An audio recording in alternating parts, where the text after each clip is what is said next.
कभी रात में ऐसा लगा है जैसे कोई आपको देख रहा है, लेकिन जब आप पीछे मुड़कर देखते हो तो वहाँ कोई नहीं होता। बहुत लोग इस एक्सपीरियंस को भूत समझ लेते हैं, लेकिन साइंस की मानो तो शायद प्रॉब्लम भूत नहीं है, हमारा ब्रेन है।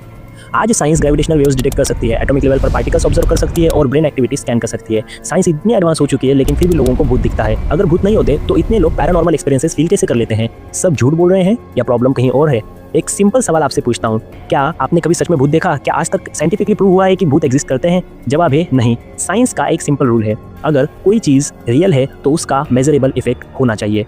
ग्रेविटी दिखती नहीं है लेकिन मेजर हो सकती है, इलेक्ट्रिसिटी दिखती नहीं लेकिन डिटेक्ट हो सकती है, वायरस आंखों से नहीं दिखता लेकिन टेस्ट से पकड़ा जा सकता है। साइंस में एक प्रिंसिपल है, extraordinary claims require extraordinary evidence, और आज तक ऐसा कोई एविडेंस नहीं मिला जो प्रूफ करे कि भूत एग्जिस्ट करते हैं। लेकिन फिर भी लोग अजीब एक्सपीरियंस फील कैसे कर लेते हैं? इसका जवाब मिलता है ह्यूमन इवोल्यूशन में। हमारे एंसेस्टर्स जंगल में रहा करते थे, अगर पत्तों की भी हल्की सी आवाज़ आ जाती तो उन्हें डर लगता था। उनका दिमाग तुरंत सोचता था हवा है या शेर है। अगर ब्रेन ने गलती से हवा समझा और सामने शेर निकला तो गेम ओवर।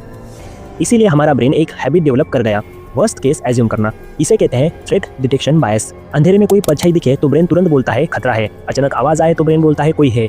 ये ओवर रिएक्शन ही सर्वाइवल की वजह थी। लेकिन मॉडर्न दुनिया में यही मैकेनिज्म कभी कभी इमेजिनरी थ्रेट्स क्रिएट कर देता है। आप एक कॉमन एक्सपीरियंस ही देख लो, रात को लगा कोई ऊपर बैठा है, बॉडी हिल नहीं रही है, सांस भरी लग रही है। बहुत लोग इसे सुपरनेचुरल समझ लेते हैं। साइंस इसे कहता है स्लीप पैरालिसिस। स्लीप के एक स्टेज में बॉडी टेम्पररी पैरालाइज्ड होती है ताकि हम सपनों को फिजिकली एक्ट ना करें। कभी कभी ब्रेन पहले जाग जाता है लेकिन बॉडी अभी भी पैरालिसिस मोड में होती है।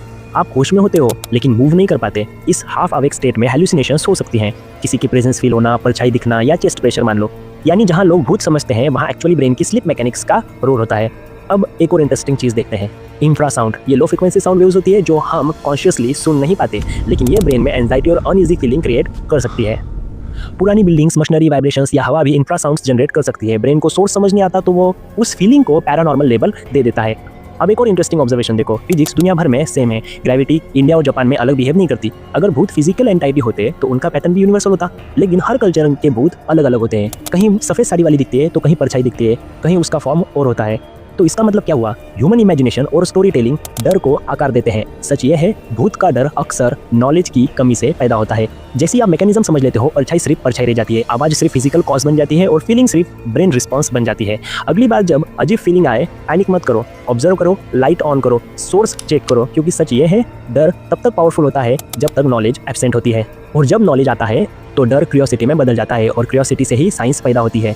अगर आपको ये वीडियो लॉजिकल लगा तो शेयर जरूर करें, शायद किसी का डर कम हो जाए।